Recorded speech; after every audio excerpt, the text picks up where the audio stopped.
Welcome to Kick Back with Chris. Kick Back with Chris, the martial arts podcast.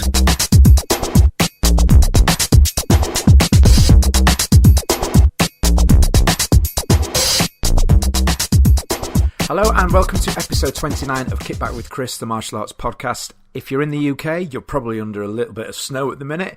We are here. If you're outside of the UK and it's super sunny, we aren't at all jealous, not one little bit. We'll hopefully in the summer we'll make up for it. So this week we're going for a little bit of a change. We're going to swap things up a little bit. The constant evolution of the show, as I say, 29 episodes in now, which is crazy to think. But this week we're going to be joined by a new guest, somebody that I've actually been chatting with. Well, I've known him for years, but more recently expressed an interest in getting involved with the show, so we were trying to work out ways that we could do it. So later on, we're actually going to be joined by very recent interview guest, Mr. Andy Crittenden over in Doncaster at the ACMAC schools. I can't remember how many schools he's got now off the top of my head, but yeah, multiple school owner, and somebody that I've known, those of you that listened to the interview. In fact, if you didn't, go back and listen to that one now, a couple of episodes ago. But no, I've known him for a number of years. We went to school together and then we ended up working together. And now we both have full-time schools. So I'm going to share some of those experiences. Anyway, I'm going to talk a little bit about that later on. Obviously, as well, we'll be joined by Matt Chapman for his weekly Matt Chat. And this week, very, very pleased to say, a very special guest. We've got Zara Phythian on. We're going to be talking about her work in films, her work within the martial arts industry, some of her training history, how she got in martial arts, that sort of thing. So listen out for that one. But as always, we're going to start off with our news section. So I am going to go through, we've got a few less this week. We had a bit of a surge at the beginning of the year. And again, as we've now gone back to sort of a near weekly format, it just means it spreads things out so you don't have to listen to me for 20 minutes talking about things. So the first one we got posted on here is from Phil Donaldson, who has posted in the group to promote a Simon Oliver Sensei Open Seminar on March the 17th at 2 p.m. This is going to be taking place at the Woodburn Scout Hall in High Wycombe. I'm going to just click on the event itself. This is where Facebook crashes or something. Now it's working. That's cool. So the event details, let me see. So it's Watery Lane. That's a cool name. All these cool names for events. I'm loving this. So Watery Lane, Woburn Green. Nice one. High Wycombe, Books, HP10 0NE. I think it's a 0. I'm guessing it's a 0. Yeah, it will be. So HP10 0NE. So in High Wycombe. So if you're interested in that one, the details are, they have a Facebook group, and I'm just looking for the group name now. I think it's listed as Simon Oliver Sensei Open Seminar, and that's on March the 17th in a place with a really cool road name, Watery Lane. Okay, so let's come back out. It's true though, isn't it? Have you noticed the last couple of news sections we've had, there is some really brilliant names for places for people to do workshops at. And the next one is actually Mr. Craig Smith, who we had on a few episodes back. Actually caught up with Craig at the weekend just gone over at Big Cat Martial Arts in Harrogate. It's one of our local schools. It was really nice to stop by actually, because they've been there open now, I think about 7-10 years or something like that. And I go past nearly 3-4 times a week and always wave in and say hi, because my daughter trains at the gym centre above it. But it's the first time I've actually been in and actually been able to chat with him in the centre. I was actually there to see Craig. He was doing a kettlebell competition. I think it was like British Championship qualifiers. Anyway, this is connected. It's not just a random rant. Or should I say ramble? The thing that Craig's posted is the Are You Tough Enough event. Okay, I'm going to read it straight from the poster. So it said, "We've tested your strength. Now it's time to test your mental strength. 6 events designed to push you to the edge of endurance. Are you tough enough?"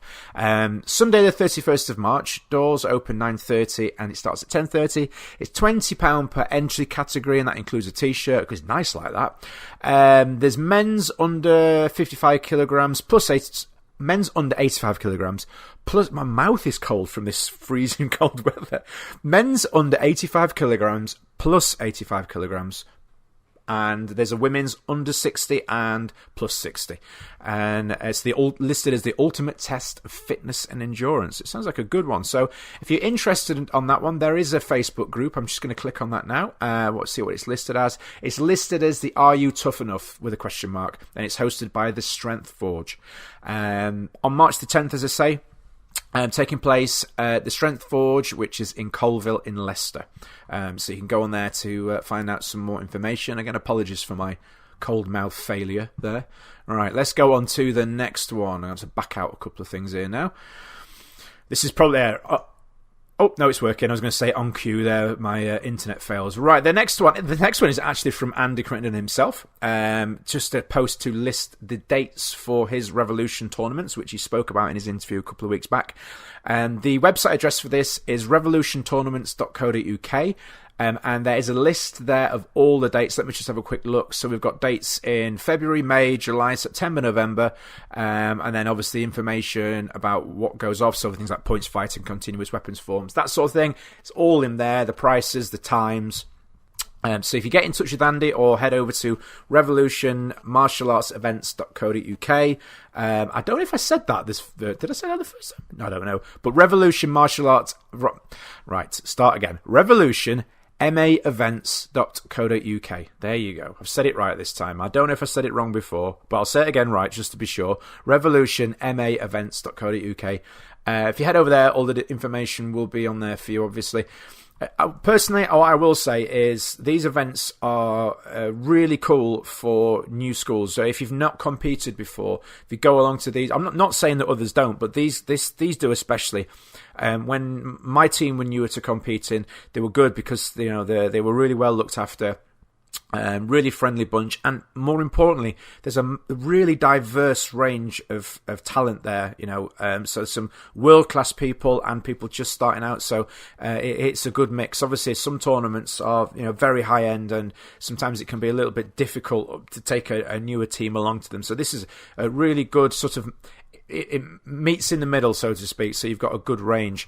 Now, the next little bit of news I'm going to discuss is actually one, it's not from the promotion event, but it's a post that I've just seen this morning whilst I was getting ready to do this, from longtime friend of the show and of mine, Gordon Bircham, who, if you remember, last year they actually released a martial arts app for iPhone and Android. Now, he posted this morning just to let everybody know about an update that's going to be coming soon. A really cool update as well. Now, any of you parents with kids go to sort of primary school, I don't know if they do them for high schools or not, because I've not experienced that yet, but schools tend to have an app that you can install on your phone that pushes out news and information, things that are going on, straight to your phone. And what the guys over at the development team over at this martial arts app have done is they've added a function in where you can create a listing, a separate section just for your school. So you can push updates out, information. If there's something going on that you've had to cancel because of the snow, for example, or you've got an event or gradings or special offer, and it sends a notification to the user's phone. Now, the really cool thing about that as well is you can lock it. So, I wouldn't say my main concern, but a concern that I did have when I saw that is like, well, all the local school owners could all just sort of log into your school and see all the things that are going on. Not that that matters, you might argue, but, so and I can understand that some wouldn't want that happening, but you can actually set it so that if a person isn't registered to that particular school, they have to send a request. So they have to press a button that says I am a member or I am not a member.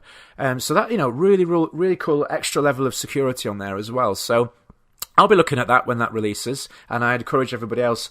I'm just going to actually go now. I'm going to see if it is, because I saw it on Facebook, but I can't remember if it was on his personal profile or actually in one of the separate individual business groups that he has. I think it probably was. And I think the likelihood of me finding the right post now whilst I'm... Oh, hang on, no, found it. There we go, that was lucky. So anybody... All right, so if you're familiar with Gordon's Martial Arts Business Mastery community, it's actually in there. And at the minute as of recording this, it is the top post. And there is a little video there that shows how it all works, so you can go along and have a quick click around that and check it out. But yeah, it looks like cool development for the martial arts scene in the UK, especially for the full-time school owners. Little bit of news for the show now. Some of you will have noticed that we launched a like page now. I thought it was about time. We did actually have a closed group, and it was just the most efficient way to push news out when we first started. And now that we have a decent follower list, or subscribers, should I say, I thought it was about time we had a like page. Not because I think we need liking, but it is the best way to get the information out of things that are going on. So yeah, we had a good start with that, very positive. Had to deal with a couple of trolls that really should have known better, but less said about that, the better probably. It was dealt with, shall we say. But yeah, you're going to get these things, aren't you? But, as a whole, the new like pages work really well. And what I would urge you to do is if you know anybody that you think would be interested in listening to the show, you can invite them to the page. You can also share links directly from the page as well, which is really cool. So it just helps us to grow. So yeah, get involved with that one. And, hopefully, you guys can be directly involved now in the future success of the show. So we're going to go over now to our call with Andy. What we're going to do for this first one, he's actually very busy at the minute. We're actually going to just set the stall, so to speak, so that you guys can get an idea of what we're going to be doing over the coming weeks, the sort of things we're going to be talking about. So we'll go over to that call with Andy, and I'll be back with you guys after that. You're listening to Kick Back with Chris, the martial arts podcast, brought to you by www.onlinekicking.co.uk.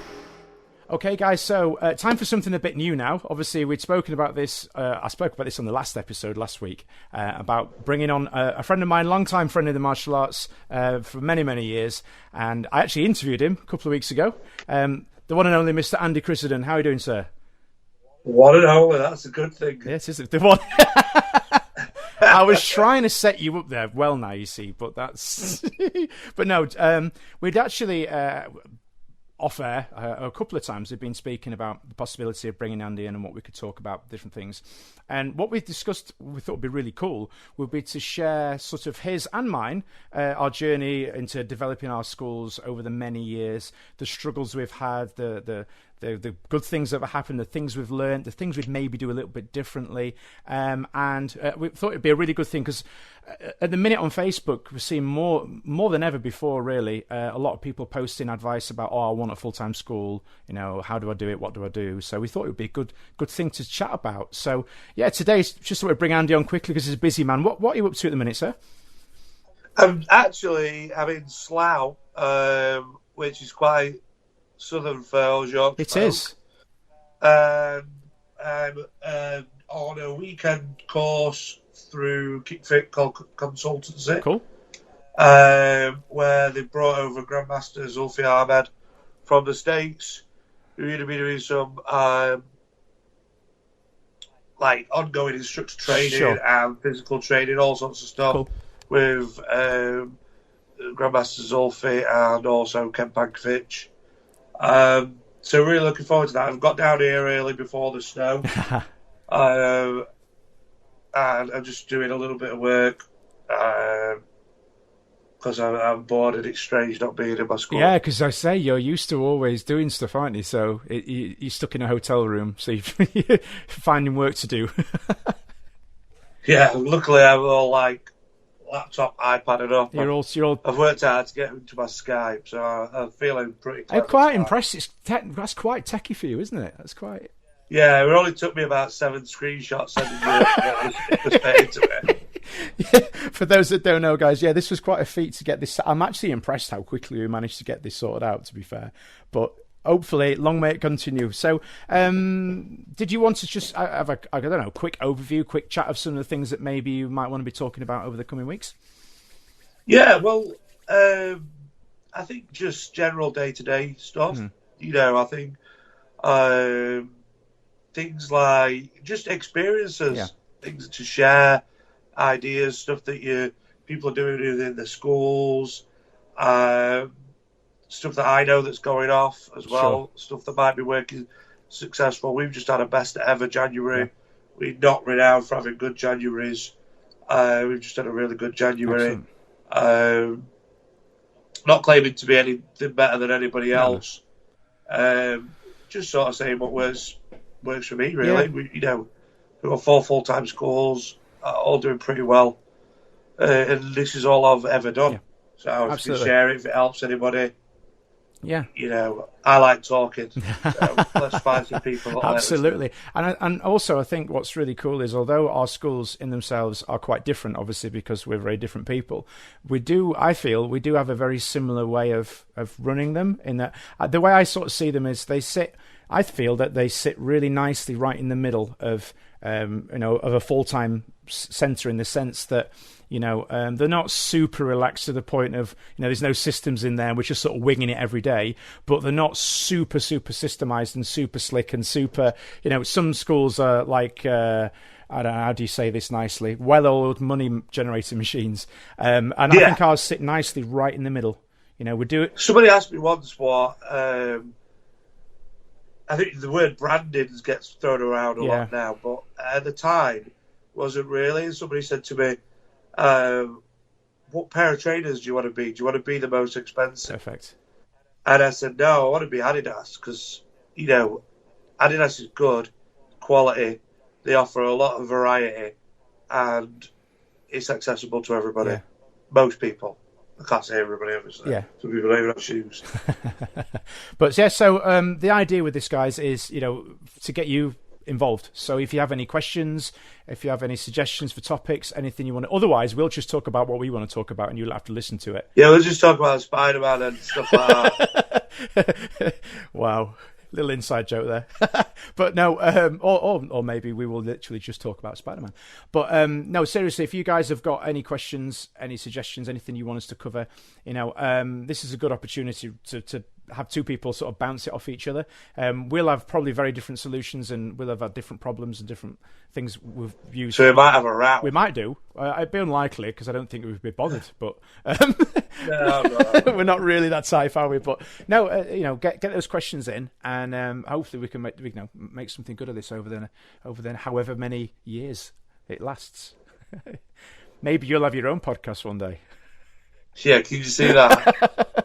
Can you really see me having a podcast? I know. I didn't even know what one it was until you got started having one. Brilliant. Well, I'm going to let you go, sir, because I know you're a very busy man. I'm going to get back to your having to find things to do. But have a great weekend. I was just wandering around looking for snow. Yeah. I mean, it's really bad down here. Is it? Gonna be, apparently. There's nothing here at all. Absolutely. And they pay more council tax than us. Well, they'll probably have a slough plough, so... Yeah, slough. You have to get that joke in. Cool. All right, guys. Well, thank you very much for your time. Have a great weekend, and we'll catch up next week. Yeah. Brilliant. See you next week. Thank you very much. Bye, listeners. You're listening to Kick Back with Chris, the martial arts podcast, brought to you by www.onlinekicking.co.uk. So thanks to Andy for taking out some time there to join us for that quick chat. I'm looking forward to getting stuck into this one and seeing how things develop. As I say in the chat there, myself and Andy, although we run full-time schools and have come up through the same instructor network and through working through the same schools and training with the same people, we do run our schools very, very differently, but on a very similar sort of core basis. So it'd be interesting to see what sort of challenges he's faced, see if that matches up with mine, how we overcame those, any tips and things. So, as I say, to really maximize this, what would be really cool is any instructors out there that, are already full-time, or, maybe like I used to with my school, maybe you feel like a little bit of an island, like you're stuck out, you're not part of a bigger association, you don't really network with a lot of other schools. So this is your opportunity, give us your questions, and if you want to, if you prefer that your questions are anonymous, because I get it, in the martial arts industry, sometimes there can be that sort of, I don't want to say sort of bully boy sort of mentality, because it's not that extreme, but I get it. Sometimes people don't want to ask questions for fear of looking stupid. So, if you want to send us anonymous questions, you can send me them absolutely, you can trust me, I'm not going to disclose your information. So, send those questions over to me either private message or through the like page. Through the website, kickbackpodcast.com. That obviously, now the cool thing about that one actually is, you do, as some people negatively managed to use when we first opened it, to send me some silly messages, but you get these things, as we said earlier on, you can use it to send me a message direct without your details attached to it. So if you've got a question you want to put through, a serious question, and you don't want anyone to know who you are, then that you can use that. It's absolutely fine. And we will do our best to work it in. You know, the more that we can use this to positively help martial artists, instructors and school owners in the UK and further abroad, then that's can only be a positive thing. So what we're going to do now is we're actually going to cross over to Zara for her interview. One we've been looking forward to for a while now and trying to get organised. She's a very, very busy lady, obviously, and just trying to get everything to connect and work out has been a bit of a challenge, but we've got there in the end. Looking forward to this one, and I will speak to you afterwards. Okay, guys, so joining me on the line now, we have the one and only Miss Zara Phythian. How are we doing? I'm doing very well, Chris. How are you? I'm freezing cold, if I'm honest. It's not too bad here. I know have you got snow? We've got a little bit of snow, but I'm sat in my gym and the heating is rubbish. So I've got my little oil heater next to me, turned on, and my woolly jumper, trying to keep warm. I've even got, how cliched is this? I've even got hot chocolate as well. So. Do you know what? When I go to my gym, we've got this amazing coffee machine, and it does the most incredible hot chocolate. So next time you're up my way, I'll give you a complimentary hot chocolate. Fantastic! And fall in love with it. I'll be there in about 2 hours then. Yeah, cool. Listen soon. So, what I always like to do at the start of these interviews is go right back to the start, which for you isn't that long, obviously, but. I was trying to pay a compliment there. Thanks, Chris. There's a little sneak that in early there, you see. But no, joking aside, we'd like to go back to the start, right back to the start of your martial arts journey. And as I'm sure many of the listeners out there are wondering, how did you first get into martial arts and what was it that drew you to it? I guess my dad is what drew me to martial arts. I am one of 4 girls. I have 3 sisters. And I guess he just wanted to make sure we could all kind of take care of ourselves. Yeah. So my younger sister Zoe, she's as we were growing up, we're all very, very different. As you know, you've got children, so no 2 children are the same. No. Completely different characters. So Zoe was very much of an outgoing character and more sort of tomboyish. She'd like to climb trees and dig in the mud and find worms and eat them and whatever. Whereas I was a little bit more quiet and reserved. So initially, my dad was like, Zoe needs to do martial arts. I think he used to train in karate years and years and years before that. But he thought that would be a good outlet for her, and also he wanted to make sure we could take care of ourselves. But because of our kind of clash in personalities at that time in our lives, I was 7 years old. I wasn't allowed to do anything she was doing at the same time because we would just conflict, and then she'd be like, I don't want to do it anymore. So, he took her along first. So she did that for a little while, maybe 6 months or so, and then I really wanted to go along, and my dad wanted to take me. I thought it would be good for me as well. So once Zoe kind of got established in the lesson, I was allowed to go along. Everybody was like, because of, again, I was quite reserved and quiet at that young age. Everyone's like, oh, it's not for Zara. She's going to hate it. She's not going to get on very well. Why are you taking her to do martial arts? And then I fell in love with it. And then that's kind of the start of my martial art journey, really. And trained, never missed a lesson, ever. Even if I had broke my arm on a quad bike one time. And I hated going on holidays with the family because I would miss training. So I think there's probably... in my sort of early days, sort of between 7 and 14, I think I missed like 4 training sessions, wow. But didn't actually miss it because I still went to watch the session. I kind of got hooked straight away, really.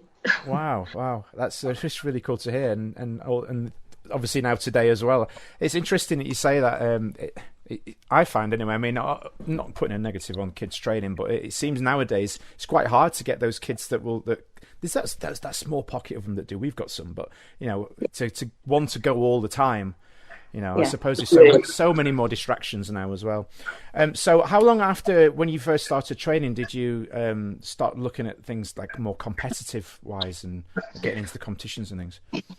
I think it was kind of 7 years or so. I started when I was 7, so around sort of 13, 14. So kind of 7 years into training, like not missing a training session. But you're just going back on what you just said. It's very true. It's so hard now to find that dedication. Not. I don't know if it's the children. I think it's the parents. Yes. Because there's so many different activities they want to take their children to, and so many things they've got to do, homework pressures, school pressures, lots of other stuff going on. To get people to commit to once a week sometimes is hard.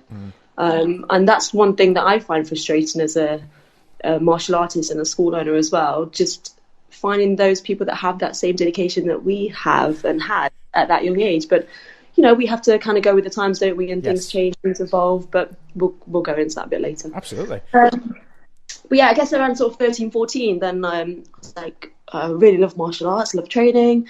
And then my dad really wanted to get me into competition as well, which I really liked the idea of. At the time, the school that I was with wasn't really a competition-orientated school. I did a few competitions and was, very confused as to why I kept getting disqualified because, I had no understanding of the rules in semi-contact at that time, which is quite funny now, but at the time, very frustrating.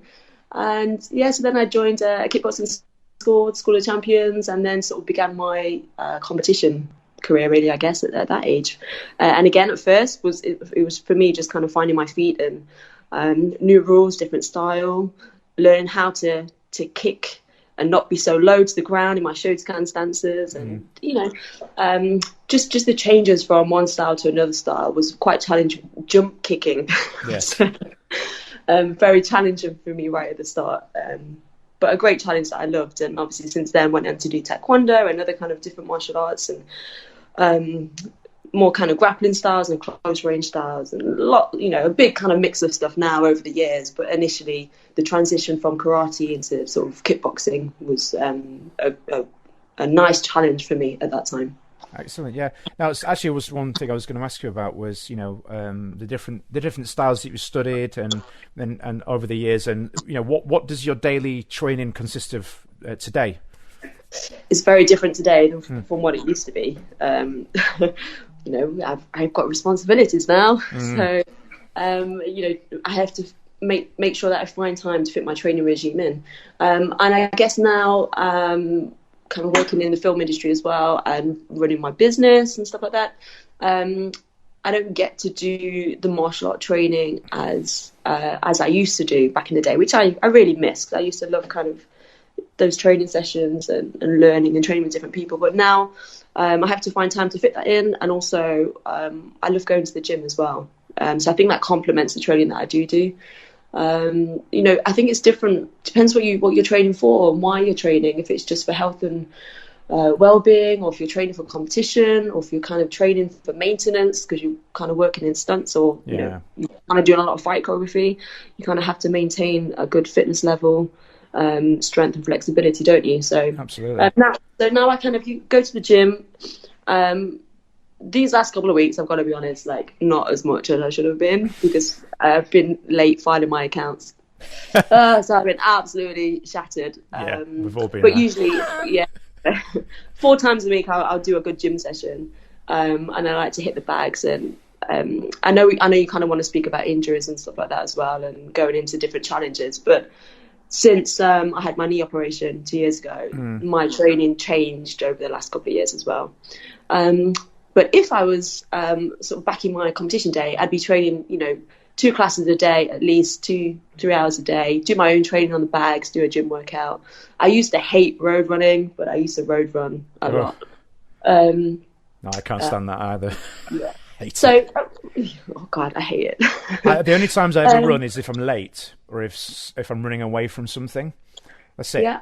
They're the only times I'm going to run ever. Yeah.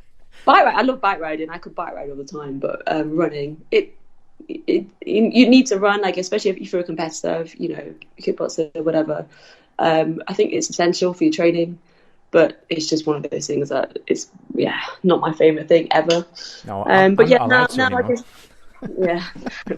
3-4 times a week in the gym for me, is satisfying right now. Yeah. Obviously, you brought that up a minute ago. I was saying, as a professional martial artist, regardless of what sort of area within the industry we're in, that is one thing that we do, face is the challenge of injury.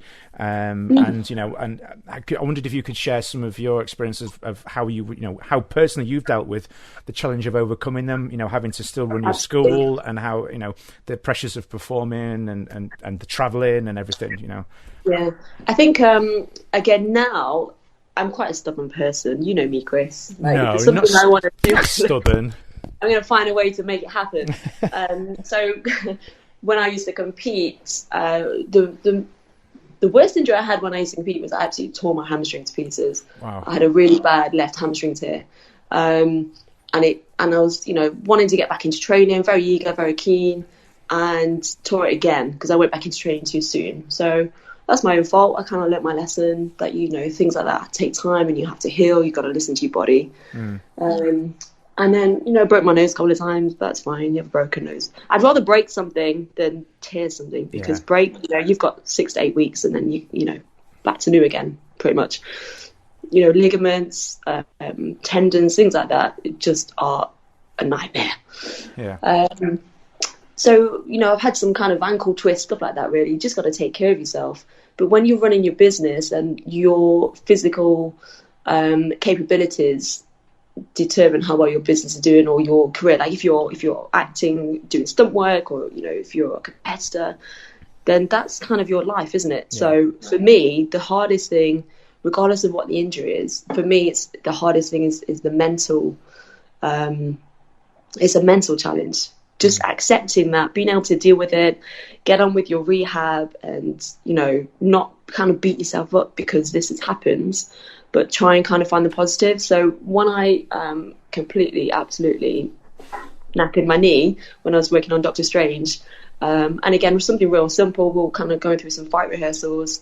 The sort of guy just landed on me, awkward. We'd done the rehearsal so many times. It was just kind of the last time we did it, and then that, whatever. So as he landed on me, I slipped and my knee kind of went, and whatever, just grew like a balloon straight away. I was like, yeah, this is fine. I've seen worse, see you guys on Monday. I'll be back on Monday. I'll be absolutely fine over the weekend. I'm going to ice it. And then sort of, twisting my knee out and things like that. And then the weakness that I felt in my knee, for me, mentally, is like, at the time, it's like, well, I've been hit harder than this. Like, why can my body not deal with this? This is just my knee, just, whatever. It's just moving around a little bit. I can handle this. And then flooring myself multiple times, for me, was like, okay, something's not right now. So I think listening to your body is really important. But for me, again, I would have carried on. Yeah. I wouldn't have had surgery if I didn't have to have it. I would have just picked myself up at the floor and gone, yeah, guys, just give me like half an hour, I'll be good. Here's some painkillers, you'll be fine.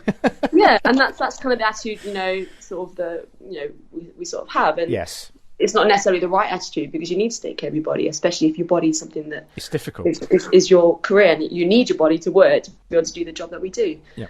But I think for me, it was once I found out how bad my knee was, when I went to the surgeon, I had scans and whatever, then that sort of hit home mentally. And then I was like, oh my God, my knee is absolutely, and what am I going to do? And how am I going to do this?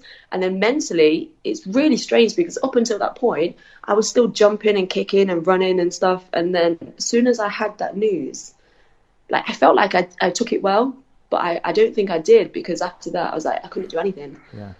I couldn't even attempt to run, because I thought my knee was just going to explode and whatever. For me, definitely, the mental side of this and overcoming that challenge has been the hardest. And now, we live and learn, don't we? So now I guess I just listen to my body and go, okay, Zara, this is hurting, so you need to stop. Yes. But I feel for anybody who goes through any kind of injury, you've got to take time out of your work. If you work for yourself as well, financially, that can affect you. There's lots of different kind of areas. For me, I've just learned to kind of listen to my body a little bit now, be patient, not be that stubborn person that I was, in my teen years, early 20s, and take care of yourself, but rehab properly as well. And that's one thing I never really did before. Like when I did my hamstring, just went, yeah, I'm fine. My leg feels fine. It hurts, but I'll be fine. Yeah. If I'd have rehabbed that properly and listened to my body at the time, I would have recovered much quicker and probably more effectively. But yeah, I hate injuries. We all do. It's just the reality of the job that we do, though, isn't it? I think in some cases, well, I'm certainly a bad one for this. I'm a do as I say, not as I do type. I'm forever lecturing my students about correct preparation and listening to the body. To your podcast? And then and then I'm the worst one for ignoring things like little hamstring. I'd be fine, I'll carry on, and then I'll push myself to the point where it's not fine, and then I can't do anything. Whereas if I'd just listened to it and not, but we all do it. We all do. I think it comes from the years of training, from as being a kid, being pushing ourselves to our limits and learning to ignore that little voice that tells us to stop. I think it's sort of, we can get in our own way a little bit, can't we? So, but anyway, let's move on to more positive stuff. Yeah. So, this was just one that's just sprung to mind now. You were saying, obviously when you were training as a youngster, which came first? I'm not going to say chicken or egg, but which came first? Was it the desire to become an actor or to be an instructor? And did one sort of follow the other, or which one came along first? Let me tell you, Chris, I never wanted to be an actor. No?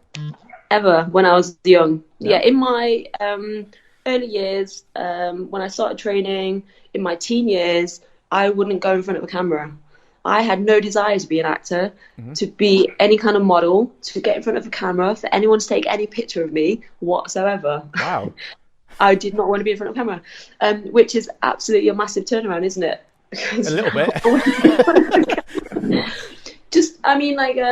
Being able to talk, for example, the Mabex events and stuff like that, and different speaking events that I've been to and seminars. Teaching is different, though. I'll get into that in just a second. But sure. Just being able to kind of speak in front of large groups of people, and I don't think it was a confidence issue. I think it was I just really hated it. Old family photos that we've got in albums, when I was kind of like really young, 6, 7, 8, okay, maybe there'll be pictures, but sort of in my teens, I'd be the one at the back of the photo hiding behind everyone so they couldn't see me, or purposely, when someone's going to take the picture, turn the opposite way so my face isn't on the picture. I really hated it. I did drama at school and things like that, and it's fine. I used to love PE at school and all the other lessons, but kind of drama and acting wasn't something that I ever had a vision of doing. Wow. Which, when I kind of started in this line of work, completely surprised myself because I actually love it. So maybe it's just a mental thing I was going through at that time, but I would not go in front of a camera. The teaching, assisting in classes and becoming a coach came natural to me because I love martial arts and I love passing on that knowledge and training tips, experience, things like that. That came natural. So that was definitely the first thing. One of the first things I ever did was the Underground movie, which and when I actually went to America when I was competing, I did a little sci-fi thing over there, which was acting. I actually thought it was going to be some kind of fight scene or some kind of action when the director was talking to me, because he spotted me in one of these events I was competing at. But long story short, I went over, did some filming there, absolutely bricking it. And that was the first time really I got kind of in front of the camera. And then when I came back, I was like, as scary as that was, I really enjoyed that and I want to do it again. Wow. And that's when I got the role in the Underground. Then I, from there, went on to do different commercials and stuff like that. And then more films, short films, feature films.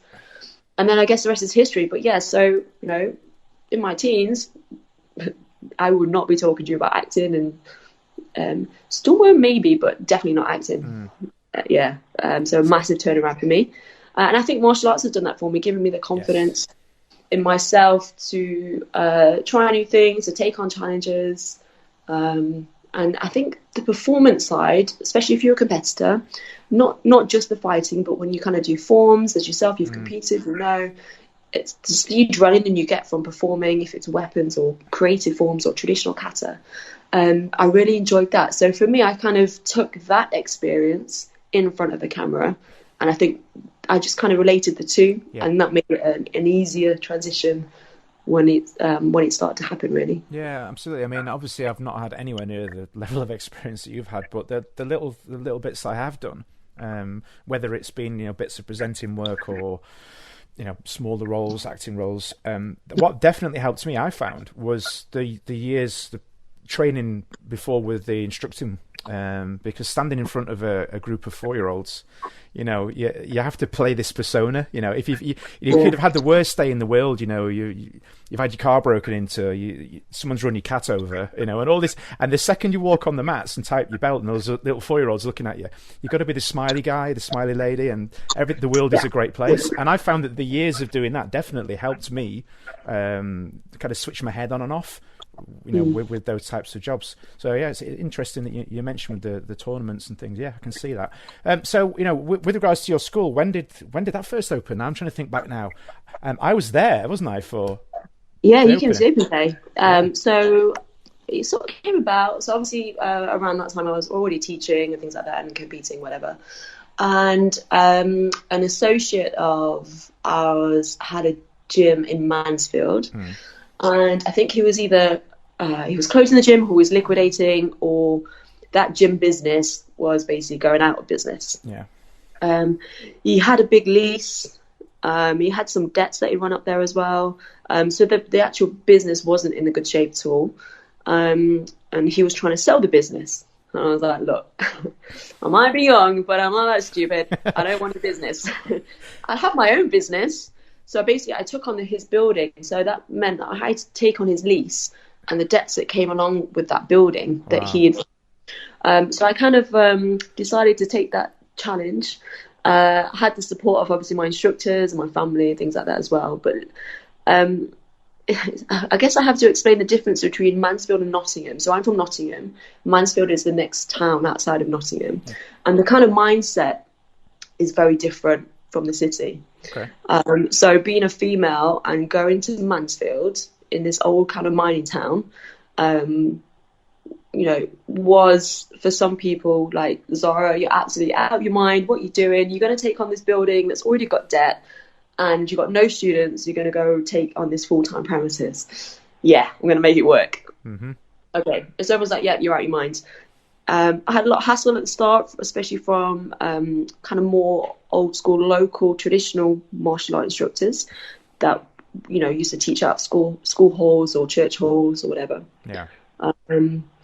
And then, I decided to that's what we're going to do. It was the right time in my life. And to me, I saw it as an opportunity. So I kind of went with it. And it was hard. That was back in 2007 when we opened. Kind of did the deal in end of 2006, and it was 2007 when I did that. You came along to open day. We had a nice open day. We signed up, a good number of members on the open day, and then we just kind of grew from there. And again, it was hard. So at that time, that was my only income, really.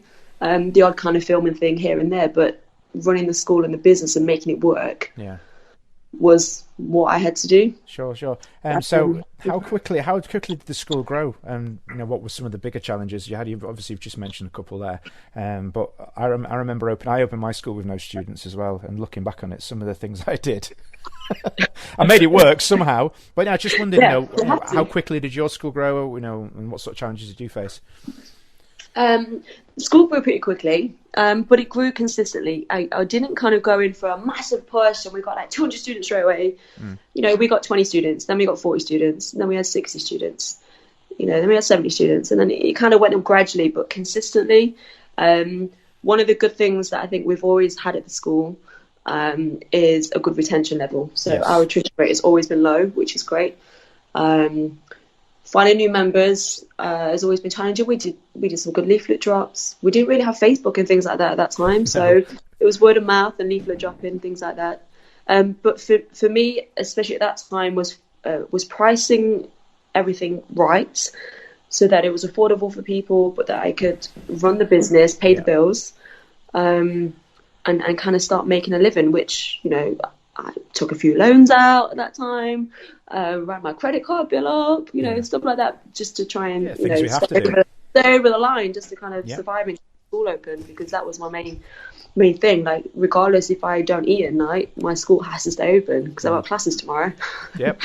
So initially the sort of cash flow was the biggest thing, because that I think a good thing that I did right at the start was I took on the principles from the School of Champions where I worked and taught before, the direct debit approach, and the courses, not doing pay per class right from the beginning, and having that experience from teaching and coaching and managing really helped me going into it. I think if I hadn't had that experience, I would have just been like going in there blind, not having a clue what to do. Then I would have been in a different position, and I think the school probably would have closed. Sure. So having that experience was absolutely invaluable. So I'd already had already had and seen things that worked, things that didn't work. And I mean, there's still, like, when you set up a new business, even if you know that, there's still things that you do wrong or find challenging and stuff like that. But for me, it's kind of taking what I learned, figuring out how it works, but also maybe adapting it a little bit in Mansfield, because again, the mindset was a little bit different. So people weren't used to paying a monthly direct debit to come and do martial art classes. Why can't I pay £3 a class? You know, a completely different mindset. Yeah. And I'm glad I stuck at that, because that was essential for my business to survive, I think, at that time. Absolutely. And now, I mean, the school has grown massively, and we've moved location 4 or 5 times. And we've moved location because we've outgrown the parameters that we've been in. And we've evolved and developed every time we've moved as well, which has been great. I think having that knowledge from when I was coaching and instructing and seeing how a full-time school works was absolutely essential. Still challenges now, just, you know, but different kind of challenges, I guess. But I think when you're starting out, the first year or so is the hardest in any business, not just martial arts, but any business that you do. So if you can kind of get past that and survive that, then I think, you know, it's a good thing. Yeah, absolutely. I mean, I think now it's a much better time to start out. I mean, there's so much more information out there. Obviously, you mentioned Mabex, and there's different groups, and there's lots of different people offering advice. Not that there wasn't back then, but now there's more of a network, and it's easy to access the information. And to, you know, if you've got a question, you can sort of pop on Facebook and say, "I'm having this challenge. What did you do?" And within 5 minutes, you've got a selection of answers. Whereas back then, just trial and error, wasn't it? Like, you do something, that's not working. Okay. I'll try it again. I've working. I've sank £1,000 into that and it's not working. Oh no, I'm gonna have to make it work. Whereas now you can be on Facebook and you've got multiple answers and different options. So yeah, on that same subject, really. Obviously, we've seen the industry sort of evolving and changing, and as I said before, that, you know, now it's so much easier to get that information. I just wondered what your take was and how you feel. What's the next stage for the industry in the UK, and what would you like to see more of, or maybe less of, that there's been around?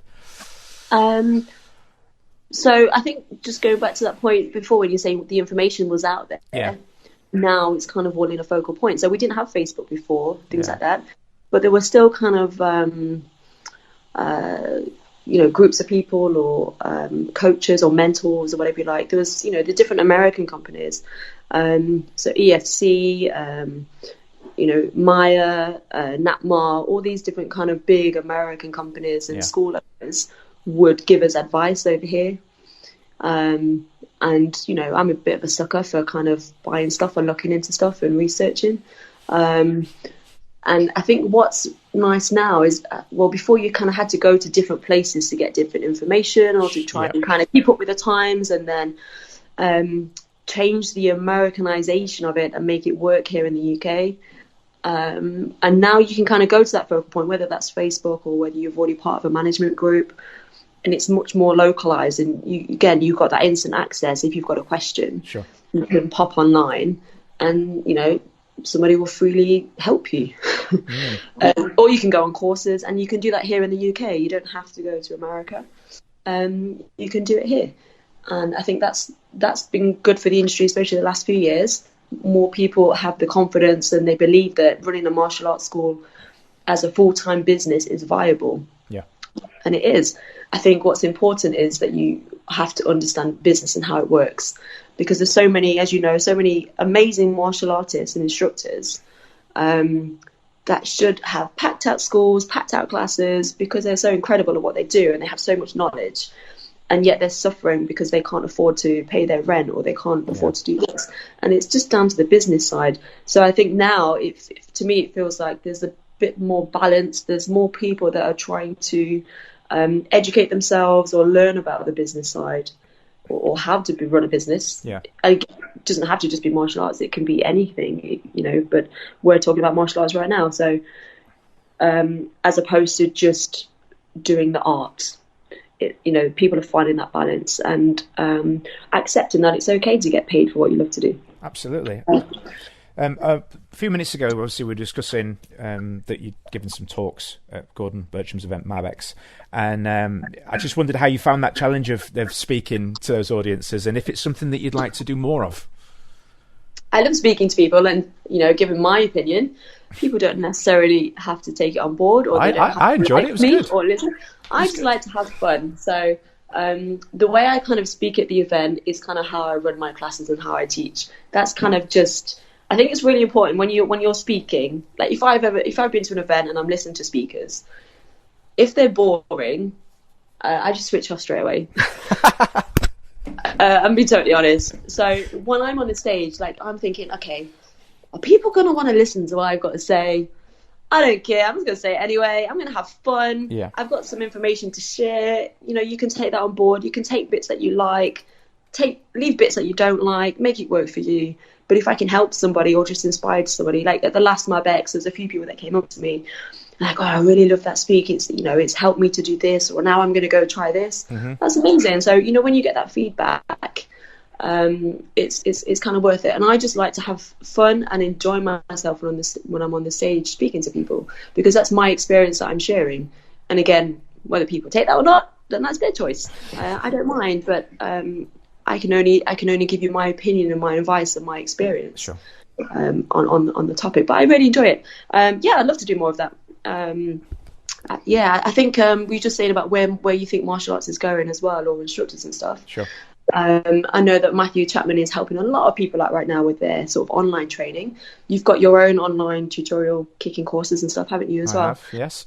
I think that's definitely going to be the way forwards. We were going back as well just to the conversation at the start about students and parents, not having that same dedication perhaps as, however many years ago. And maybe training once a week or twice a week. And I think I think it's just changed, hasn't it? Like yes. Martial arts there used to be trends in the martial arts where, jiu-jitsu would be big at one time, and then it would be kickboxing, and it kind of used to be phases, and it was MMA, then taekwondo, and then, kung fu, whatever. And I think it always goes in a cycle, but now it feels like people just want everything instantly. So kind of more instructors are having to, for example, do ladies only classes and ladies only kickboxing classes that they probably didn't do before or want to do before, because they've got to bring in a different type of clientele for their business, to sort of grow and maintain that success. Yeah. So I think it's kind of evolving in that way, but I definitely think that the online courses and online training is massive. Like there's so many. We've got kids at our school that want to be YouTubers, which is amazing.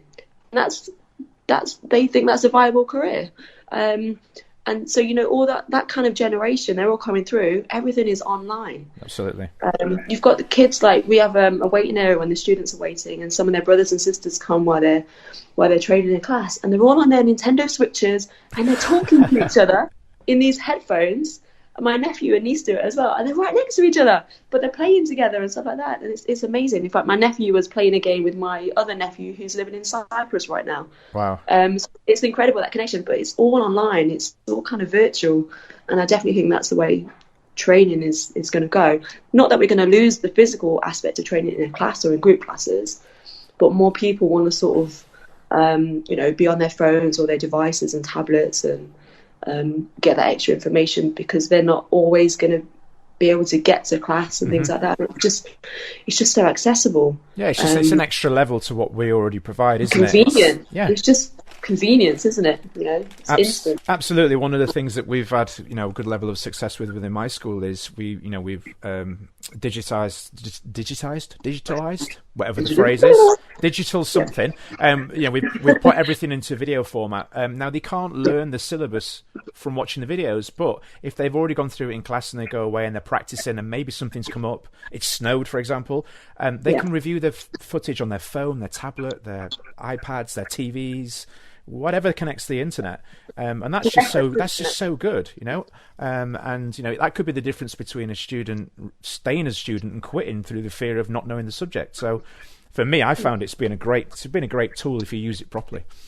Yeah, absolutely. And it's good for reference as well, and I think that's good for parents and sort of building that relationship as well with the training and with the school, because a lot of times, you know, parents can ask, is my kid ready for grading? I'm like, well, they've not done that many classes, or they need to do this or that. The parent doesn't always have some do, but doesn't always have an understanding of what their child is required to do. So if they've got kind of an online training or home training program they can look at, they can actually see how their child's doing. They can encourage them. They can kind of be that the support network they need outside of class to kind of help them keep on track as well. So I think that's really cool. And it's good for a reference as well, isn't it? You know, if you forget something, you're like, oh, I forgot this move or this move, whatever. You can go back and check on it. But I totally agree. I don't think it's always a good thing just to learn from online tutorials and stuff. If you're already training, then I think it's a great addition. Yep, absolutely. So many of our listeners, obviously, they'll know you from your martial arts business work, which we've been discussing, but they also know you as an actor and a stunt performer. You've told us a little bit about how you first got into that line of work, but you've had the opportunity to travel all over the world and work on loads of different types of productions. And I just wondered if there are any which stand out in your memory the most and why. So obviously Doctor Strange was a massive Marvel production, which was incredible. I got to work with some fantastic cast and crew, and the stunt guys had a great time. So obviously that was, that's a great highlight already. I think another memorable time, I had a job in Beirut. Wow. And I think, and it's memorable because everybody was quite worried that I'd taken this job. Obviously, you know, they've had troubles over there and stuff, and it wasn't so long after that this commercial came up, and my agent was like, oh, you know, I got this job, blah, blah, blah, blah. Yeah, great. Oh, it's in Beirut. Okay. I'm like, yeah, okay, well, it's fine. They're not going to send me there, are they? If it's not going to be okay to go. And they're like, yeah, you're going to be chaperoned everywhere, da, da, da, da. I was like, okay, great. So then obviously my family, husband, a little bit worried. Like, you need to be calling the embassy every day, Zara. You need to see what's going on there. I'm not letting you go. So that was quite funny leading up to it. I was really cool. I was like, look, I'm not going to go somewhere. If I feel unsafe or whatever, then I can come home. It's not. I didn't see a big issue with it. When I went over there, the people were really friendly. We shot on some rooftops in these buildings, which was great. It was a hard shoot. Night shoots, as you know, were the worst. But, great, we did a cool thing. Worked with some cool guys. They're from Germany, and the 360 guys. Oh yeah. So yeah, that was really cool. And then it was quite surreal, really, because we kind of had a little. Once we sort of finished filming, went to grab food, whatever, had a little walk around. There's this really gorgeous harbour.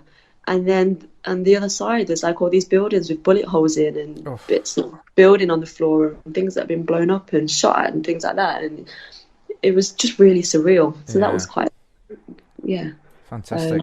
The shoot was fantastic. It was just, it just felt surreal. Yeah, no, I know what you mean. I've the little bit of time that I spent in China, you know, the differences between the 5-star hotel that we were in, and then you'd walk around the corner and there was people washing their clothes in the stream that was running down from the mountainsides, and it was just the difference between the two worlds was just it was amazing to see, but it hit home as well, you know. Yeah. When I went to China, I went to the studios in Beijing, and everybody smoked, and it was freezing cold because it was winter. So that was the first time that I went to China, and I was just like, everyone's smoking. Yep. Yeah. But that was cool. And last year when I went to China, everybody still smokes. Yep. Well, not everybody, but you know, it's just the difference. I'm generalising there, and I probably shouldn't, but a lot of people smoke. I think everyone knows what you mean. So you know, obviously we've discussed the business side. You're running your school, and obviously now with the film work. You know, how have you found the balance between running a successful martial arts business and a successful career as an actor and a stunt performer? How have you managed to find that balance? Because I need to know. You need to know. I'm working on it still. Like, I think it's time, especially when you start your own business and you're running your business and you don't have any staff or have minimum staff or coaches or assistants that help you or volunteers even. For me, it was very hard at the start. Really, really hard. You know, if you're the person that takes all the classes, if you're the person that does X, Y, Z day in, day out, you are the person people expect to be there. And when you're not there, people don't like it because people don't like change. And that's it. You know, just last year I moved a sofa in my school at my old premises, and people were like, where's the sofa? Like, that's where I always sit. People don't like change, you know. People, know what they like and like what they know. So in the beginning, it was very hard because I would lose a lot of students because I wasn't there. So if I'd gone away filming for 3-4 weeks, as much as the instructors were fantastic and great, and I wouldn't put them in that position if I didn't honestly believe that, or have the confidence in them, it's not the same. So I think initially, martial arts schools and martial art classes are very personality driven. Yeah. So the way you teach, or people become accustomed to that, and when it's not you doing it and it's somebody else as good as they are, it's just not the same. So yeah, I had a lot of dropouts when I would go away and film. So I had to kind of, when my sort of black belts and assistant instructors were kind of coming through, they were kind of I would give them more responsibility and take more of a back step. Okay. Because then when I'm not there, it doesn't seem so different. And that's had to come with time. Like, that didn't happen straight away. Now I'm in a good position where we've got lots of different instructors now, and I take some classes a week, but I don't have to. I can jump in a class, or the other instructors can take the class, and I'm not seen as that I have to be there every single day, or if I'm not taking a session, it's a problem anymore, which is a great place to be. But that has taken a lot of time to get there. So from 2007 to 2019, it's not an easy ride. It's been hard. And then there's times when I would come back after filming and would pick up the school and grow the numbers. And then so if I got a good filming job, then it would just, even if it was a few, it would always dwindle down. And this last couple of years, I've not had that, which is great. So touch wood, fingers crossed, we've kind of found the right sort of formula and the right way to do it. But I think, working on your business, not in your business, is, you have to try and get to that stage. And it's hard because when you're doing everything yourself, there's nobody to step in or whatever. It's so hard to do that. It's finding the balance, and it's just it's difficult. It's difficult. I mean, I've find that a huge challenge. It's not so much the letting go of it. It's more, we have it drilled into us as kids, to be, to be focused and disciplined and work hard on this, and then it carries on into the teaching and running of the school. And I found it hard to not carry on with that responsibility. And I'm not there for a day. I'm away for a day, and I'm thinking, I'm not there. I should be there. I don't need to be there, really. In all honesty, but it's just difficult. You just want to give the best service you can, don't you? Yeah, no, absolutely. And I still, don't like to let go. And even though I pass on responsibility and, delegate now, which is lovely, because I get more time to focus on other things that need to be done in the business and in the school. I don't like to let go. I could still happily go in and be the cleaner in the school, because I like things just so, and paying attention to detail and stuff like that. But, that's not my job to do that, because if I'm going around doing all that, then I can't work on the other things that need to be done. Just simple things like that, when it's your business and it's your school and it's your students, as much as you've got a great team, it's still your passion, and you still love it, and you still want, like you said, you want to serve people, you want to, do everything as you want it to be. And I think for me, the hardest thing as well with staff and instructors is not everybody's going to do it like you. Yeah, that's it. And you have to accept that it's going to be below your standard, a good enough standard, but it's not, whatever. And that for me is the hardest thing to accept as well, because I want everything to be like this all the time, the way that I would do it. Why hasn't that been done the way I would do that? But people are different, and you have to accept that as well as the boss. Yeah. So, last couple of questions now, because I know you're a very, very busy person. But are you bored of me already, Grace? No. I'm just very, very aware I've taken up your time, if I'm honest. But there's plenty of people out there, martial artists otherwise, that will look up to you as their martial arts hero. Who do you look up to in the movie world, martial arts or otherwise, and why?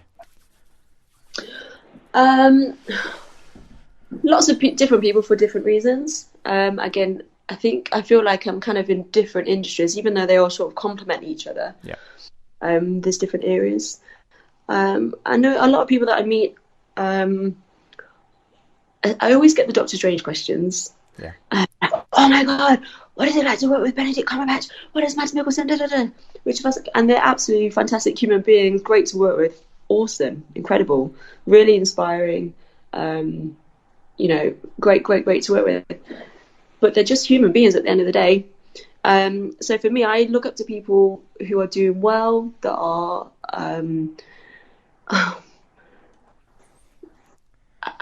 for me, the way people make you feel means more than what status somebody has. Okay. So if somebody is, an A-list actor, for example, but they're an absolute yeah. is this a child-friendly show?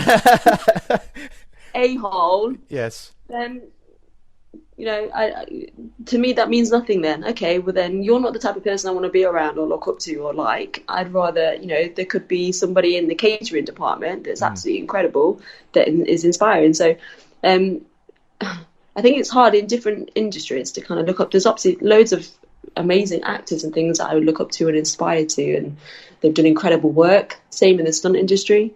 I had the opportunity to work with Scott on Doctor Strange, Mark Strange as well. We haven't worked together yet, have we, Chris? No, it's bizarre as well, because I was going through some of the productions we've both worked on, yet somehow we were never there at the same time. But it's just fate, I suppose, isn't it? So, well, let's make that happen. So, I think I'd like to work with Scott again, because I think he just has done so much for the UK, well, for himself as an actor and performer, but also for the UK as well, and putting us on the map. There's so many talented guys out here in the UK, and girls, that I'd love to work with. In the martial arts, there's lots of instructors and martial artists that I look up to that inspire me as well. And also my students. I always find this question really hard, because it's hard to pinpoint one particular person, one particular area. And it changes, like, when I used to kind of watch The Karate Kid or Jackie Chan films or Bruce Lee films, they're all fantastic, because it just inspired me to train and to keep going. And I think, when I see my students as well come through and develop the confidence, and they're going out and competing now and performing, or we've got a few of our students that are actors as well, that do jobs in commercials like that. I just think, that's amazing that the martial art training that they receive and that they do has helped them in their chosen careers, inspired them, given them the confidence and the ability to go out there and take on challenges and do things. I always find that question really hard, so I know I've not really answered you, but I just think different people in different fields, the way people make you feel, that's how you remember people. So a lot of people have given me that sort of confidence and inspiration. And my parents as well, I have to mention them, because they've supported me through, thick and thin, and are always there. Friends, family, they're incredible, really. Cool. So, what about you? Me, wow. Yeah. I could take up an entire additional 50 minutes probably just rambling about the... But no, I think it's the same, really, to a certain degree, although I don't particularly have anybody looking up to me as their martial arts hero.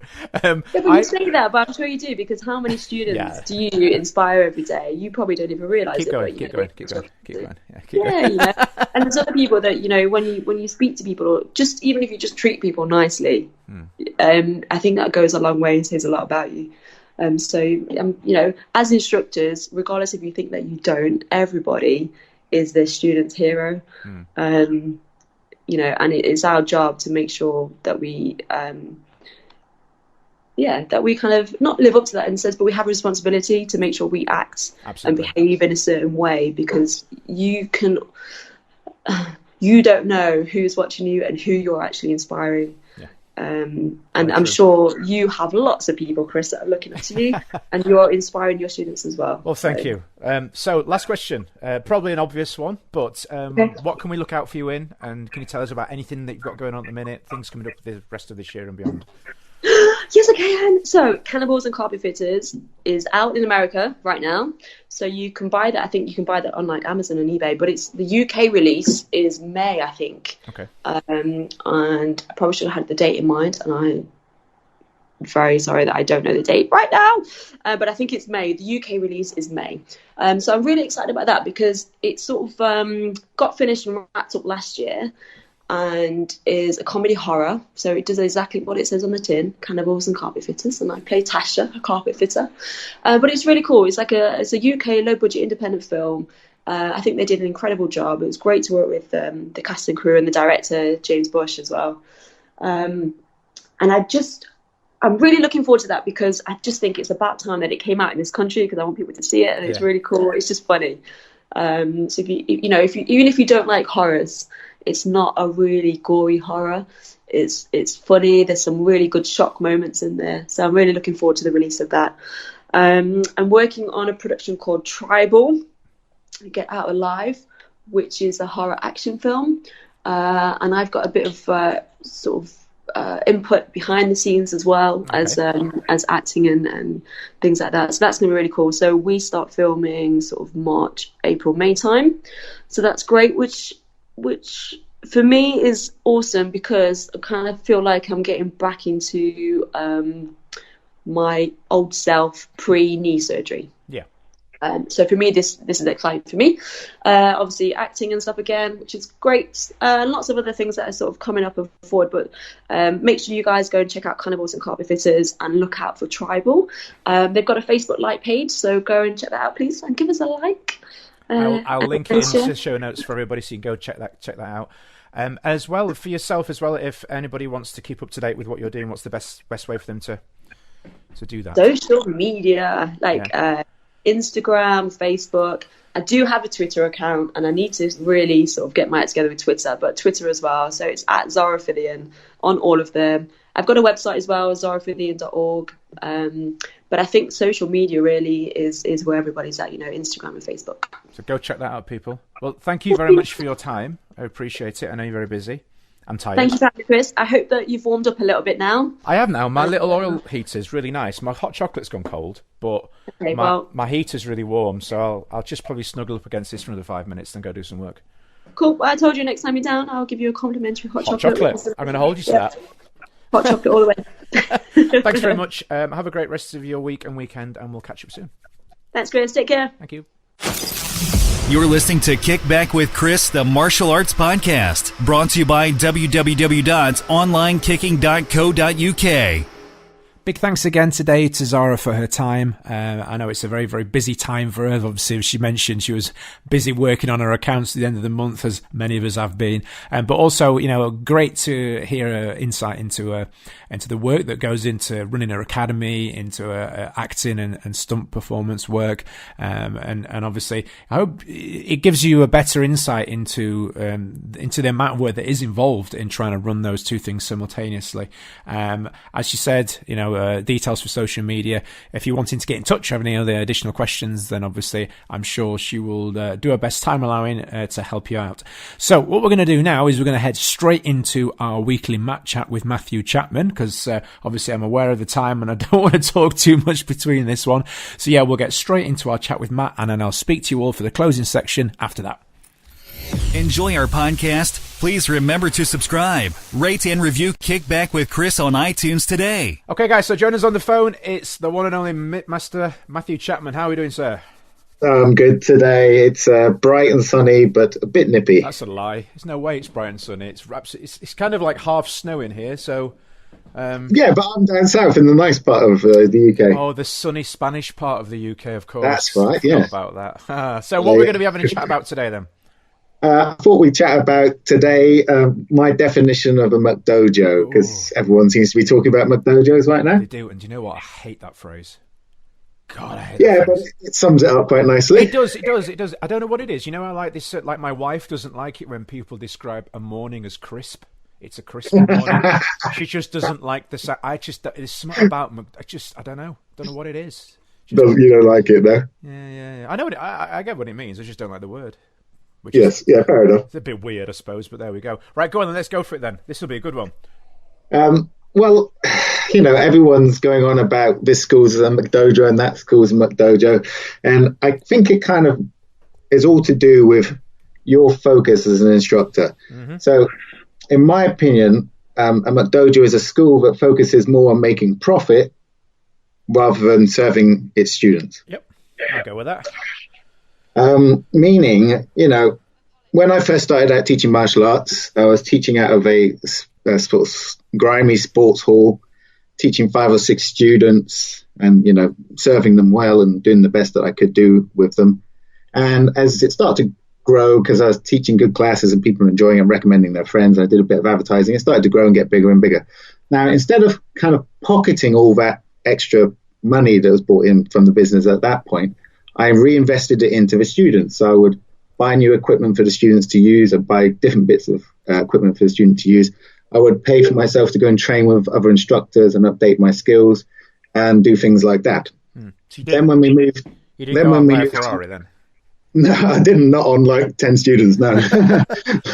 And then when we finally reached about 100 students and we could start to afford a full-time place, instead of staying where I am and where I was, which is in a large hall in the David Lloyd, where I could have fitted in more classes, more students, I reinvested the money that I'd made from the students into kitting out a full-time studio for them so that, they'd have somewhere to train every day of the week. And it was safer, we had proper mats down, they had more bits of equipment to use, I could offer a greater range of classes. So it was my motivation for the growth and for building a business and making more money through the business was not purely about me. No. It was about, my goal was always to help the students have the best experience possible. Now, and obviously as we got bigger and bigger, we kept doing that.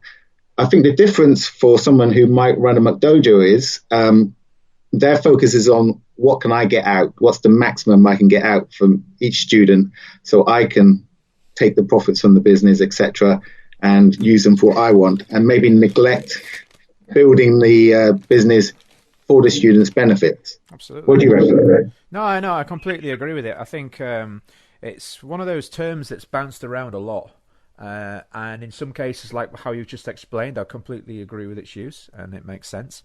I think in some cases, though, it's just used by people that are slightly bitter that they haven't actually got where they want to get. I'm not saying that is every single case, but I have seen it, in fact, just a couple of days ago. Hence my little Facebook rant that some of you might have seen. I try not to do too much these days, but it was what wound me up was that some people had managed to get to the conclusion that a school owner or an instructor that does professional advertising or goes on an advertising course and has a large school is automatically a McDojo and a sellout, which... How does that even make any sense? Yes, exactly. It makes absolutely no sense at all. Now martial arts school owners, instructors have advertised since day dot. Either if it's through asking their students to tell somebody else, getting their crayons out and drawing a poster and sticking it up in the post office. We've advertised since day one. So for me, the bit that really got my back up on it is how can investing time and money into learning how to advertise properly be counted as a bad thing? Because is it better to advertise your school poorly? Is that the martial way? Well, exactly. If you think about martial arts as excellence and achieving and working at the highest level possible and helping others to do the same, then no, it's not. Absolutely bonkers. And, the concept or the notion of having a bigger school automatically means lower standards and a focus on money. Now, obviously, there has to be an increased focus on the financial side of things. That's just logic because, the overheads are going to increase, the pressure's going to increase, the expectation's going to increase. But it doesn't mean that the focus shifts purely to that. Different people run their schools in different ways, which is fair enough. But I have a school of over 200, which to me doesn't feel like a large school, but to somebody with say 10 or 20 students, that might just seem impossible, completely out of the realms of possibility. So the only way that I could have possibly got to that level is by selling out. Well, it really, really isn't.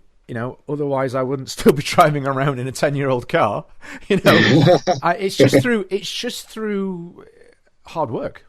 Yes. And dedication to what I do, and an ambition to take it to somewhere else. Yes. If that if that to some people equals selling out, then...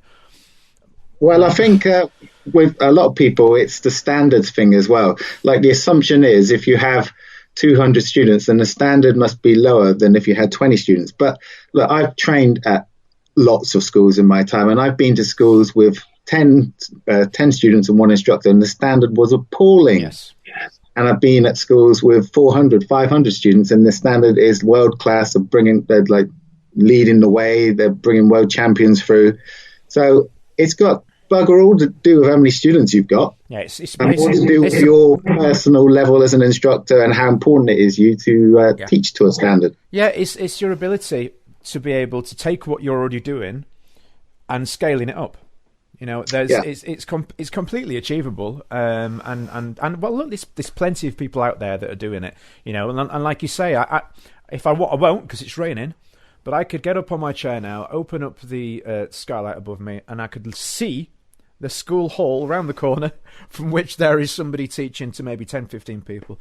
And it's just utter cobblers, you know, and I have no issue with saying that. I'm not naming them, so nobody can get grouchy, because there's actually 3 people in there teaching, so they don't know which one I mean.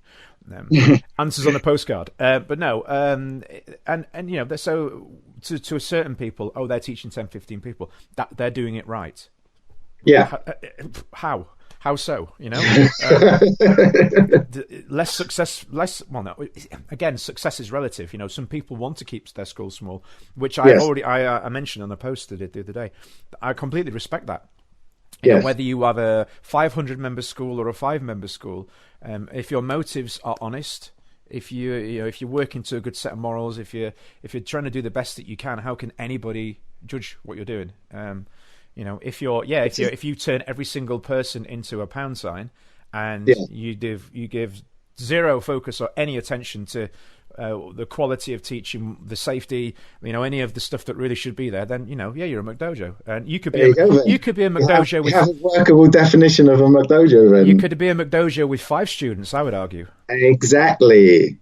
You know? And that's the thing. So is it at some point just people are jealous of other people's successes and just cast the name out McDojo, or do they actually legitimately have a case in point? You know, it's an interesting one. It definitely is, and it's one that could go round and round forever, and probably will. Yeah, of course. Yeah. You know, it's a funny one. I think it is a dangerous one, and I can sometimes understand, annoyingly, where some people are coming from with their distrust, or maybe I don't know how to phrase it, but you'll sometimes see some school owners will go, and again it's difficult, but you'll see them. They'll have sort of five or 10 students, and then 3 weeks later they've got 180. And it does, well, you know what I mean, but it does sometimes, I do sometimes worry, and it's not necessarily that they are doing it intentionally out of bad intention or intention to profit unfairly or whatever, but I do sometimes wonder, you know, are they able to cope with that sudden increase? That's a big question, isn't it? And will it be? And if they're just doing it for money and just to make as much money as quickly as possible off their students, then I would label them a McDojo. Yeah, but exactly. If they've scaled it and structured it and planned it and have built up the assistant staff and all of that goes with it, and it's part of a strategy to help their students and to grow the business, which will benefit the students, then it's not. It is. Yeah, it's a diverse one, and one which will cause people to bang heads for a very long time. And as always, if anybody out there listening has a view on this one, please feel free to send us an email or a message, or get in touch via the various social media platforms that we run, and we'd be happy to bounce it, have a chat, good or bad, in agreement or against, don't mind. Either one. But that's what I've been thinking about a lot, because I've been reading a lot on Facebook, various people slagging other people off, which is just, you know, human nature, which is fair enough. It is. It is, and it will. I mean, whether social media exists or not, it will carry on. It'll be, of course, phone calls, pub meetings, competitions, wherever. It will go on forever. But hey ho, all we can do. I think for me, and I've openly said this. In fact, I was having a chat with somebody just this weekend. It was actually a kettlebell event of all places, and I wasn't doing it, by the way, just for anybody. I know I can barely put on my own shoes, let alone lift kettlebells. But no, I was chatting to one of the instructors there, and I was saying, look, I teach a system that some people won't like, instructors won't like, and that's fine. Everybody's entitled to their own opinion. But what I will say is that what I do, I try to do as honestly as possible. With and I put as much into it as I can, and I feel at the end of the day that is the most important thing when you're looking at a school or a school owner. Are they being honest? Are they misselling it? If you don't feel they're being honest and you think they're misselling it, then what could you do? I suppose you could go and slap them like you do with the internet people with the website. Yes, I do like slapping people. Makes me happy. Cool. Well, definitely food for thought, sir. Thank you. Cool. Anything good going on at the minute? Traveling around the country, slapping people who haven't set up their internet correctly, and helping instructors set up their online courses. You're still doing that then? I'm afraid so. Yeah, for a bit longer. Oh my goodness. Watch out, guys. Make sure your website's up to scratch or Matt will come and slap you. Just come and slap you. Yeah. Like the Tango guy. Do you remember that? That's it. Yeah, I could do that, couldn't I? Cool. On that note, let's finish there. Thank you, sir. Cheers. Thank you. you. See you next time. See you, mate. Bye. Enjoy our podcast? Please remember to subscribe, rate, and review Kickback with Chris on iTunes today. Some great advice from Matt there, as always. Always good to catch up as well. I'm really getting into these series of Matt chats now, really enjoying the learning process, and obviously getting to learn more about Matt's work and what he does. On that subject, Matt will be hosting a workshop called 1,000 True Fans, or words to that effect, I believe. And basically what it is revolving around is growing your internet customer base. So whether you're in an online course or maybe even a podcast similar to this one, he's going to be running an event in February. I believe it's on the 17th. I say believe because I'm actually recording this segment from home, not in the office, and I don't have my diary with me like a true professional. But I am pretty sure it's February 17th. But if you get in contact with Matt, I'm sure he'll point you towards all the details for that one. I'm going to be down there for that one, and actually the plan is, little insider scoop here, hot off the press, we're going to be doing a Matt chat with Matt live in person, so not via the phone, and the possibility of some other people. So if you're at the event and you're interested in getting involved with the podcast, I am going to be recording there in person. So if you're interested in getting involved, then get in touch with Matt to get space on the event. And as I say, I'll be there, and then maybe we'll be able to get you on the podcast too. So that brings us to the end of this week's episode. Next week will be very special. It'll be episode number 30. I'll be releasing some more information on the guests and the things that we're going to be doing for that very, very soon. So keep in touch. As always, do contact us if you have any comments, reviews, questions, or suggestions for guests, and I will do my best to get that organised. All right, guys, thanks again. Have a great weekend, rest of your week, rest of your day, wherever you are, and I will speak to you all very soon.